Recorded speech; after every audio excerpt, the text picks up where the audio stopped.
Hello and welcome to the Dailies. American media rushed to respond to President Trump's sudden U-turn on the Jeffrey Epstein files, urging their release after years of opposition. Tensions in the Caribbean grew as President Trump hinted at diplomacy amid a U.S. naval buildup off Venezuela.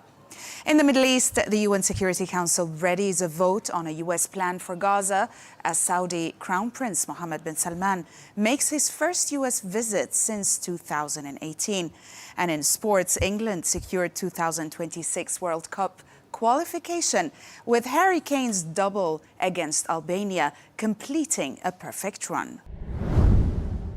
American media scrambled to cover President Trump's striking reversal as the president shifted from opposing the disclosure of documents linked to Jeffrey Epstein to publicly urging House Republicans to back their release, stating they have nothing to hide. Politico explains in its report that the president's new position comes as GOP lawmakers prepare for a defining vote that could see more than 100 Republicans abandon party leadership pressure and join bipartisan momentum to force transparency.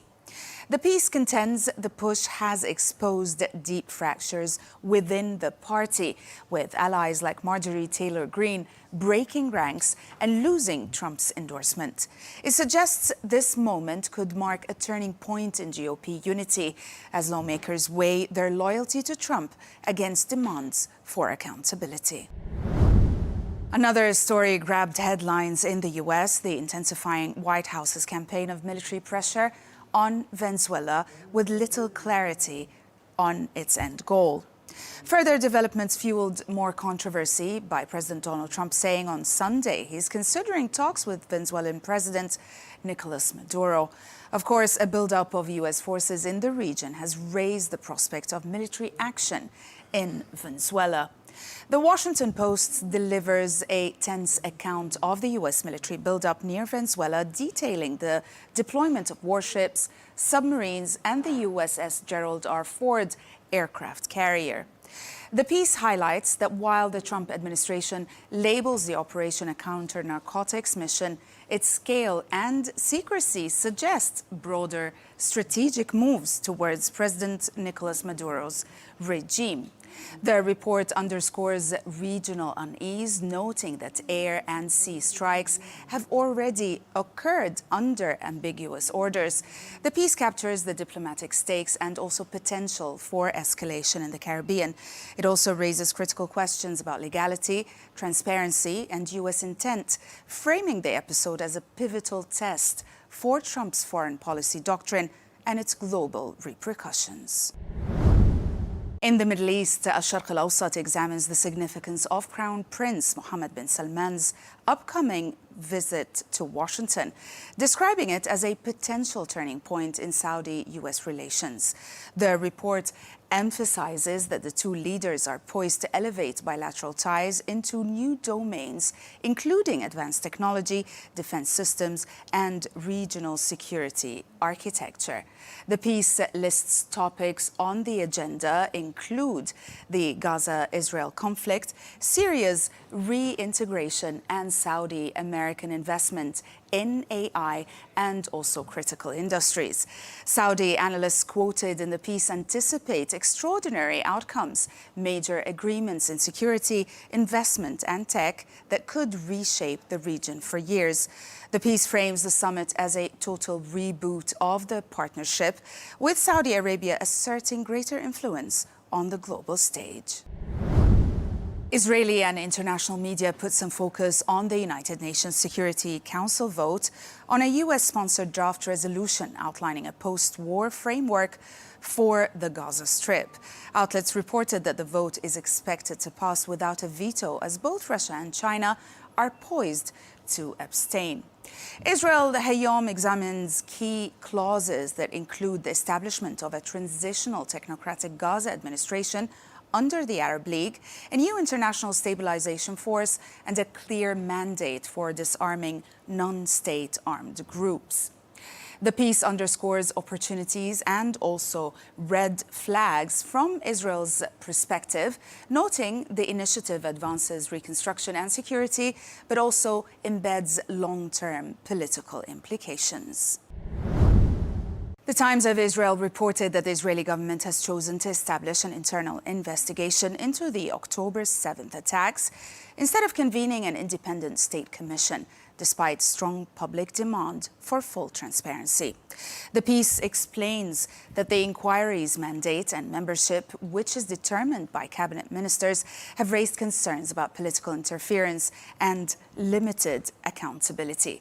It also points out officials defend the move as necessary during wartime, arguing a formal commission would disrupt ongoing military operations.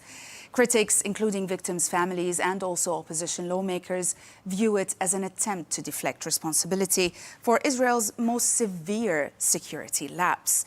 The piece portrays the decision as a test of government credibility and public trust amid national trauma. In its investigation, Haaretz reveals that Harvard University has quietly amassed an enormous Israeliana archive, almost 1 million items, including phone books, kibbutz newsletters, synagogue pamphlets, audio and video recordings, and images housed in a secret subterranean facility. The piece says the project is presented as a civilizational insurance policy, an alternative memory system designed to preserve Israeli culture and society in case Israel ceases to exist. It raises profound questions about national identity, archival power, and the psychological architecture of existential anxiety. As for the situation in Gaza, Ibrahim Milham's piece in Al-Quds newspaper carries a mournful reflection on Gaza's deepening humanitarian tragedy following heavy rains that flooded makeshift tents, sheltering displaced civilians. Using vivid imagery, the author contrasts the natural joy of rainfall with its cruel consequences in a devastated land. He accuses Israel of obstructing UNRWA aid convoys laden with tents, blankets, and winter supplies at Gaza's gates in violation of ceasefire terms. He warns that the ongoing suffering, coupled with reports of Gazans fleeing to South Africa without papers, points to a deliberate policy of forced displacement. In the UK, The Telegraph reported that the Islamic State has begun deploying artificial intelligence tools to enhance its recruitment of British jihadists, marking a notable technical evolution in its propaganda operations. Now, according to the piece, the group is using AI to generate tailored digital content and target vulnerable individuals in the UK with personalized messaging.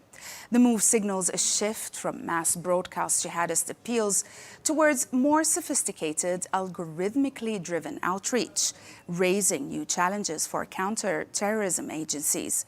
The piece underscores that the UK's security apparatus must adapt quickly, as traditional surveillance may struggle to keep pace with automated methods and encrypted platforms. It frames this development as a clear indicator that Islamic State is re-emerging in a more elusive, more digitally adaptive form. And we'll end with sports, as UK media outlets celebrated England's qualification for the 2026 World Cup. The Guardian chronicles England's national football team's commanding 2-0 win over Albania in Tirana, sealing a flawless qualification for the World Cup. 8 wins in 8 games and not a single goal conceded. The piece described how Harry Kane delivered a double, taking his international tally to 78 and eclipsing Pelé's mark. The piece highlights both England's defensive sturdiness and the pragmatic team management of Thomas Tuchel, even as it notes the side lacked fluency at times and had to fight for the breakthrough. That's it for today. Thank you for watching the Dailies, only on Al Arabiya English.